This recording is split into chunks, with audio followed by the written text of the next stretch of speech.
ಕತೆ ದನ್ಗರ್ವಾಡಿಯ ಚಂಪಾ ಅಮ್ಮಮ್ಮಂದು. ಅವರು ಹಳ್ಳಿಯ ಹಿರಿಯ ಹೆಂಗಸಾಗಿದ್ರು. ಅವ್ರ ವಯಸ್ಸು ಹತ್ತತ್ರ 80 ಆಗಿತ್ತು. ಅವ್ರನ್ನ ನೋಡಿ ಎಲ್ರಿಗೂ ಆಶ್ಚರ್ಯ ಆಗ್ತಾ ಇತ್ತು. ಅವರಲ್ಲಿದ್ದಂತ ಶಕ್ತಿ ಮತ್ತೆ ಯುಕ್ತಿಯಿಂದ ಈಗ್ಲೂ ಕೂಡ ಅವರು ಮಕ್ಕಳಿಗೆ ಕತೆಗಳನ್ನ ಹೇಳ್ತಾ ಇದ್ರು. ಕತೆ ಹೇಳ್ದೆ ಅವರು ಒಂದಿನಾನು ಇರ್ತಾ ಇರ್ಲಿಲ್ಲ. ಅಯ್ಯೋ ಮಕ್ಳ, ಯಾಕೆ ಜಗಳಾಡ್ತಿದ್ದೀರಾ? ಈ ರೀತಿ ಯಾರಾದ್ರೂ ಮಾವಿನ ಹಣ್ಣು ಕೇಳ್ತಾರಾ? ಹಾಗಾದ್ರೆ ಹೇಗೆ ಕೀಳೋದು ಅಮ್ಮಮ್ಮ? ಕೊಡು, ಆ ಕಲ್ನ ಕೊಡು. ಹೇಗೆ ಕೀಳ್ಬೇಕು ಅಂತ ನಾನು ಹೇಳ್ಕೊಡ್ತೀನಿ. ವಾ ಅಮ್ಮಮ್ಮ, ನೀವಂತೂ ಅದ್ಭುತನೇ ಮಾಡ್ಬಿಟ್ರಿ. ಹೀಗಿದ್ದಾರೆ ನಮ್ಮ ಚಂಪಾ ಅಮ್ಮಮ್ಮ. ಅವ್ರಿಗೆ ಪ್ರಪಂಚದಲ್ಲಿ ಏನು ಗೊತ್ತಿಲ್ಲ ಅನ್ನೋ ಹಾಗೆ ಇರ್ಲಿಲ್ಲ.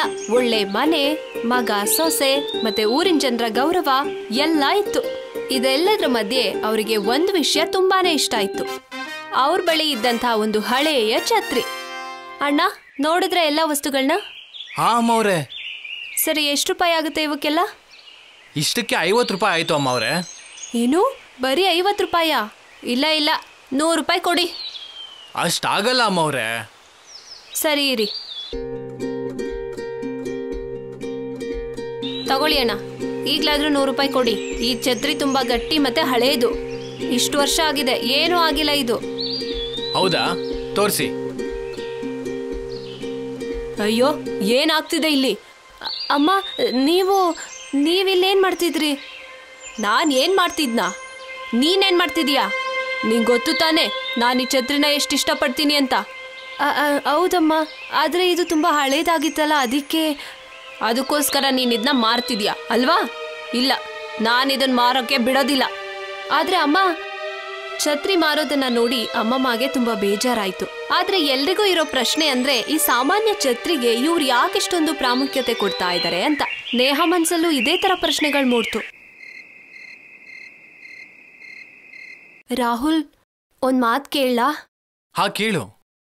ಇವತ್ ನಾನು ನಿಮ್ಮ ಅಮ್ಮನ ಹಳೆ ಛತ್ರಿನ ಮಾರೋಣ ಅಂತ ಹೋಗ್ತಾ ಇದ್ದೆ. ಅಲ್ಲ, ನೀನು ಅಮ್ಮನ ಹಳೆ ಛತ್ರಿನ ಮಾರಕ್ ಹೋಗಿದ್ಯಾ? ಅಯ್ಯೋ, ಯಾಕೆ ಶಾಕ್ ಆಗ್ತಿದ್ಯಾ? ಆ ಛತ್ರಿ ಅಮ್ಮನ್ಗೆ ತುಂಬಾ ಇಷ್ಟವಾದಂತ ಛತ್ರಿ. ಅವ್ರದ್ನ ಯಾರಿಗೂ ಮುಟ್ಟಕ್ಕೂ ಕೂಡ ಬಿಡಲ್ಲ. ಯಾಕಂದ್ರೆ ಅವ್ರ ಚಿಕ್ಕ ವಯಸ್ಸಲ್ಲಿ ಭವಿಷ್ಯವಾಣಿ ನುಡಿದಿತ್ತಂತೆ. ಭವಿಷ್ಯವಾಣಿನ? ಅಮ್ಮ ಅವಾಗ ತುಂಬಾ ಚಿಕ್ಕವರಾಗಿದ್ರು. ಆದ್ರೆ ಗೊತ್ತಿಲ್ಲ, ಒಂದ್ ದಿವಸ ಸ್ಕೂಲಿಂದ ವಾಪಸ್ ಬರ್ಬೇಕಾದ್ರೆ ಒಬ್ರು ಬಾಬಾ ಅಮ್ಮನ್ ಕೈಗೆ ಆ ಛತ್ರಿನ ಕೊಟ್ಬಿಟ್ಟು ಅವರು ಭವಿಷ್ಯವಾಣಿ ಹೇಳಿದ್ರಂತೆ. ನನ್ಗನ್ಸುತ್ತೆ ನಿನಗೆ ಈ ಛತ್ರಿ ಅಂದ್ರೆ ತುಂಬಾ ಇಷ್ಟ ಅಂತ. ಸರಿ, ಹಾಗಿದ್ರೆ ಈ ಛತ್ರಿನ ತುಂಬಾ ಹುಷಾರಾಗಿ ನೋಡ್ಕೊಳಮ್ಮ. ಈ ಛತ್ರಿ ನೋಡೋದಕ್ಕೆ ಮಾಮೂಲಿ ಆಗಿರ್ಬೋದು, ಆದ್ರೆ ನೆನ್ಪಿರ್ಲಿ, ಭವಿಷ್ಯದಲ್ಲಿ ಇದೇ ಛತ್ರಿ ನಿನ್ನ ಯಾವುದೇ ಕಷ್ಟ ಬಂದ್ರೂ ಕಾಪಾಡುತ್ತೆ, ನಿನ್ ಪ್ರಾಣನೂ ಕೂಡ. ಅದಕ್ಕೆ ಇದನ್ನ ಹುಷಾರಾಗಿ ನೋಡ್ಕೋ. ಏನು, ಒಂದ್ ಹಳೆ ಛತ್ರಿ ಪ್ರಾಣ ಕಾಪಾಡುತ್ತಾ? ನಂಗಂತೂ ನಂಬಕ್ ಆಗ್ತಿಲ್ಲಪ್ಪ. ಅದು ನನಗೂ ಕೂಡ ಅರ್ಥ ಆಗ್ತಿಲ್ಲ.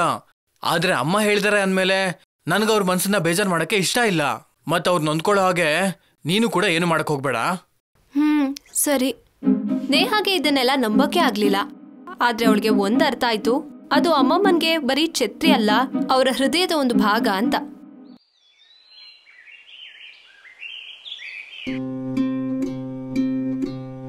ಅಮ್ಮ, ಮಗ್ಲೇ, ಬಾ ಒಳಗ್ ಬಾ. ಅಮ್ಮ, ನಾನ್ ನಿಮ್ಮ ಹತ್ರ ಕ್ಷಮೆ ಕೇಳಕ್ ಬಂದೆ. ಕ್ಷಮೆನಾ? ಯಾಕಮ್ಮ? ನಾನ್ ನಿಮ್ ಛತ್ರಿನ ಮಾರಕ್ ಹೋಗಿ ನಿಮ್ಗೆ ಬೇಜಾರ್ ಮಾಡ್ದೆ, ಅದಕ್ಕೆ. ಅರೆ, ನಾನದನ್ನ ಮರ್ತೇ ಬಿಟ್ಟಿದ್ದೀನಿ. ತಪ್ಪ ಆಗ್ತಾ ಇರುತ್ತೆ ಮಗ್ಲೇ. ಮತ್ತೆ ರಾಹುಲ್ ನನ್ಗೆ ಹೇಳಿದ್ರು ಈ ಛತ್ರಿ ಯಾಕೆ ನಿಮಗ್ ತುಂಬಾ ಇಷ್ಟ ಅಂತ. ನಂಗೆ ಭವಿಷ್ಯವಾಣಿಗಳ ಬಗ್ಗೆ ಅಷ್ಟೊಂದು ನಂಬಿಕೆ ಇಲ್ಲ, ಆದ್ರೂ ಕೂಡ ನಿಮ್ಗಿದ್ರ ಬಗ್ಗೆ ಅಷ್ಟೊಂದು ನಂಬಿಕೆ ಇದೆ ಅಂದ್ಮೇಲೆ ನಾನದನ್ನ ಮುಟ್ಟೋದೇ ಇಲ್ಲ. ಅಮ್ಮಮ್ಮನ್ ಕಣ್ಣಲ್ಲಿ ನೀರ್ ತುಂಬಿಕೊಳ್ತು. ಅವರು ತಮ್ಮನ್ನ ತಾವೇ ಭಾಗ್ಯಶಾಲಿ ಅನ್ಕೊಂಡ್ರು, ಇಂಥ ಒಳ್ಳೆ ಸೊಸೆ ಸಿಕ್ಕಿದಳಲ್ಲ ಅಂತ. ಜೋರಾಗಿ ಮಳೆ ಬರೋಕ್ ಶುರುವಾಯ್ತು. ಅದನ್ನ ನೋಡಿ ಅಮ್ಮಮ್ಮಂಗೆ ಬೇಸರ ಆಯ್ತು. ನೇಹಾ, ಏನಾಯ್ತಮ್ಮ? ರಾಹುಲ್ ಎಲ್ಲಿ? ಇನ್ನೂ ಆಫೀಸಿಂದ ಬಂದಿಲ್ಲ ಅವರು. ಬಂದಿಲ್ವಾ? ಅಯ್ಯೋ ದೇವ್ರೇ, ಅವನ್ನ ಕಾಪಾಡಪ್ಪ. ಅಮ್ಮ, ಭಯ ಪಡ್ಬೇಡಿ, ಮೋಡ ಮುಚ್ಕೊಂಡಿದೆ ಅನ್ಸುತ್ತೆ. ಏನೋ ಗೊತ್ತಿಲ್ಲ ನೇಹ, ನನ್ನ ಮನ್ಸಲ್ಲೇನೋ ಗಲಿಬಿಲಿ ಅನ್ನಿಸ್ತಿದೆ. ನೇಹ ಮಾತನ್ನ ಕೇಳಿ ಅಮ್ಮಮ್ಮ ಶಾಂತರಾದ್ರು. ಆದ್ರೂ ಕೂಡ ಅವ್ರಿಗೆ ಒಳೊಳಗೆ ಇನ್ನೂ ಭಯ ಕಾಡ್ತಿತ್ತು. ಆಗ ಅಚಾನಕ್ ಆಗಿ ಜೋರಾಗಿ ಮಳೆ ಬರೋಕ್ ಶುರುವಾಯ್ತು. ಇನ್ನೂ ಹೆಚ್ಚಾಗಿ ಬರೋಕ್ ಶುರುವಾಯ್ತು. ಅಯ್ಯೋ, ಏನಾಗ್ತಿದೆ ಇಲ್ಲಿ? ಇಷ್ಟೊಂದು ಜೋರಾಗಿ ಮಳೆ ಬರ್ತಿದೆ, ಮತ್ತೆ ರಾಹುಲ್ ಇನ್ನೂ ಆಫೀಸಿಂದ ಬಂದೇ ಇಲ್ವಲ್ಲ. ಈಗ ನಾನು ಏನ್ ಮಾಡ್ಲಿ? ಅಚಾನಕ್ ಆಗಿ ಆಕಾಶದಲ್ಲಿ ಜೋರಾಗಿ ಸಿಡಿಲು ಬಡಿಯೋಕ್ ಶುರುವಾಯ್ತು. ಗಾಳಿ ತುಂಬಾ ಜೋರಾಗಿ ಬೀಸ್ತಾ ಇತ್ತು. ಗಿಡ ಮರಗಳು ಜೋರಾಗಿ ಅಲ್ಲಾಡೋಕ್ ಶುರುವಾಯ್ತು. ಕೆಲವೊಂದು ಬಿದ್ದು ಹೋಯ್ತು. ಹೇಗನ್ನಿಸ್ತಿತ್ತು ಅಂದ್ರೆ ಏನೋ ಪ್ರಕೃತಿ ವಿಕೋಪ ಆಗೋಗ್ಬಿಡೋ ಹಾಗೆ. ನೇಹಾ ಮತ್ತೆ ಅಮ್ಮ ಇಬ್ರಿಗೂ ತುಂಬಾ ಗಾಬರಿ ಆಗ್ತಾ ಇತ್ತು. ಮತ್ತೆ ರಾಹುಲ್ ಬಗ್ಗೆ ಯಾವುದೇ ವಿಚಾರ ಗೊತ್ತಾಗ್ಲಿಲ್ಲ. ಆಗ ಅಮ್ಮಮ್ಮ ನೇಹಾ ನೇಹಾ ನೇಹಾ ನೋಡ್ತಾಳೆ. ಆಗ ಅಮ್ಮಮ್ಮ ಅವರ ಹಳೆ ಛತ್ರಿಯನ್ನ ತಗೊಂಡು ನೇಹಾ ಬಳಿ ಬರ್ತಿರ್ತಾರೆ. ಹೇಳಿ ಅಮ್ಮಮ್ಮ, ರಾಹುಲ್ ಎಲ್ಲಿ? ಅವನ ತಕ್ಷಣ ಬರಕೇಳು. ನಂಗೇನೋ ಸರಿ ಅನ್ನಿಸ್ತಿಲ್ಲ. ಬೇಗ ಬರಕೇಳು ಅವನ್ಗೆ. ಅಮ್ಮ, ನೀವು ಸಮಾಧಾನ ಮಾಡ್ಕೊಳ್ಳಿ. ಇಲ್ಲ, ನಿಂಗೆ ಗೊತ್ತಾಗ್ತಾ ಇಲ್ಲ. ಗಾಳಿ ತುಂಬಾ ವೇಗವಾಗಿ ಬೀಸ್ತಾ ಇದೆ. ಏನೋ ಆಗುತ್ತೆ. ಅಮ್ಮ, ನಾನು ರಾಹುಲ್ಗೆ ಫೋನ್ ಮಾಡಿದೆ, ಆದ್ರೆ ಅವನಿಗೆ ಫೋನ್ ಹೋಗ್ತಾ ಇಲ್ಲ. ಏನು?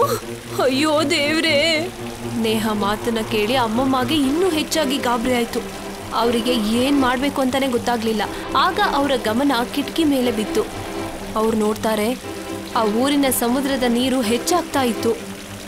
ಊರಿನ ಅದೆಷ್ಟೋ ಮನೆಗಳು ನೀರಲ್ಲಿ ಮುಳುಗೋಗ್ತಾ ಇತ್ತು. ಊರಿನ ಜನರು ನೀರಲ್ಲಿ ತೇಲಾಡ್ತಾ ಇದ್ರು. ಅವ್ರನ್ನವರು ರಕ್ಷಿಸ್ಕೊಳ್ಳೋಕೆ ಪ್ರಯತ್ನ ಪಡ್ತಾ ಇದ್ರು.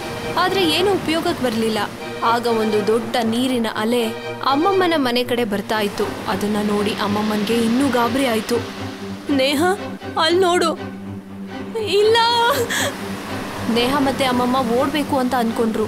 ಅಷ್ಟರಲ್ಲಿ ಆಗ್ಲೇ ಆ ಅಲೆ ಅವರ ಮನೆಗೆ ಬಂದು ಅಪ್ಪಳಿಸ್ಬಿಡ್ತು. ನೋಡ್ತಾ ಇದ್ದ ಹಾಗೇನೆ ಇಡೀ ಊರು ನೀರಲ್ಲಿ ತೇಲ್ತಾ ಇತ್ತು. ಅಚಾನಕ್ ಆಗಿ ಬಂದಂತ ಮಳೆ ಇಡೀ ಊರನ್ನೇ ಅಪ್ಪಳಿಸ್ಬಿಟ್ಟಿತ್ತು. ಅಮ್ಮ, ನೀವು ಹುಷಾರಾಗಿದ್ದೀರಾ? ನಾನು ಆರಾಮಾಗಿದ್ದೀನಿ ಮಗಳೇ. ಒಳ್ಳೇದಾಯ್ತು. ರಾಹುಲ್ ಎಲ್ಲಿದ್ದಾನೋ ಗೊತ್ತಿಲ್ಲ. ನೇಹಾ ಮತ್ತೆ ಅಮ್ಮಮ್ಮ ರಾಹುಲ್ ಬಗ್ಗೆ ಯೋಚನೆ ಮಾಡ್ತಾ ಹೊರಗೆ ಬರ್ತಿರುವಾಗ ಅವರಿಬ್ಬರ ಗಮನ ದೂರದಲ್ಲಿ ತೇಲ್ತಾ ಇರುವಂತ ಒಬ್ಬ ವ್ಯಕ್ತಿ ಮೇಲೆ ಬೀಳುತ್ತೆ. ಅದು ರಾಹುಲ್ ಆಗಿರ್ತಾನೆ. ಪಾಪ ಅವನು ಅವನ ಪ್ರಾಣ ಉಳಿಸ್ಕೊಂಡು ನೇಹಾ ಮತ್ತೆ ಅಮ್ಮ ಇರೋ ಕಡೆ ಬರ್ತಾ ಇರ್ತಾನೆ. ಅಮ್ಮ, ಅಲ್ಲಿ ರಾಹುಲ್ ಬರ್ತಿದ್ದಾನೆ. ರಾಹುಲ್ ಮಗನೇ, ರಾಹುಲ್. ಅಮ್ಮ ಅಮ್ಮ ಮಗನೇ, ಇಲ್ಬಾ. ರಾಹುಲ್ ಹಾಗೆ ಈಜಾಡ್ತಾ ತನ್ನ ಅಮ್ಮನ ಹತ್ರ ಬಂದೇ ಬಿಟ್ಟ. ಆದ್ರೆ ನೀರಂತೂ ನಿಲ್ಲಲೇ ಇಲ್ಲ. ಆಗ ಅಮ್ಮಮ್ಮ, ನೇಹಾ ಮಗನೇ, ಹೆದರ್ಕೋಬೇಡಿ, ನಾನಿದ್ದೀನಲ್ವಾ. ಆಗ ಅಮ್ಮಮ್ಮ ತಾವು ಇಟ್ಕೊಂಡಿದ್ದಂಥ ಛತ್ರಿಯನ್ನ ಮೇಲೆ ಎತ್ತಿ ಅದನ್ನ ಓಪನ್ ಮಾಡಿದ್ರು. ಒಂದು ಚಮತ್ಕಾರನೇ ಆಗೋಯ್ತು. ಅವ್ರ ಕೈಯಲ್ಲಿದ್ದ ಛತ್ರಿ ತನ್ನಷ್ಟಕ್ಕೆ ತಾನೇ ದೊಡ್ಡದಾಗೋಯ್ತು. ಅಷ್ಟು ದೊಡ್ಡ ಊರಿನ ಎಲ್ಲರೂ ಕೂಡ ಒಬ್ಬೊಬ್ರಾಗೆ ಆ ಛತ್ರಿ ಮೇಲೆ ಹತ್ತಿದ್ರು. ಮತ್ತೆ ನೀರಿನಿಂದ ರಕ್ಷಿಸ್ಕೊಂಡ್ರು. ನಿಧಾನವಾಗಿ, ಎಲ್ರೂ ನಿಧಾನವಾಗಿ ಬನ್ನಿ, ಗಾಬರಿ ಮಾಡ್ಕೋಬೇಡಿ. ಅಮ್ಮ ಅಮ್ಮ, ನಿಮ್ಗೇನು ಆಗಿಲ್ಲ ತಾನೆ? ಇಲ್ಲ ಮಗನೇ, ನನ್ಗೇನು ಆಗಿಲ್ಲ. ಕೊನೆಗೂ ಆಗಿದ್ದೆಲ್ಲ ಒಳ್ಳೇದೇ ಆಯ್ತು. ಆ ಛತ್ರಿಯಿಂದ ಊರಿನ ಜನರೆಲ್ಲರ ರಕ್ಷಣೆ ಆಯ್ತು.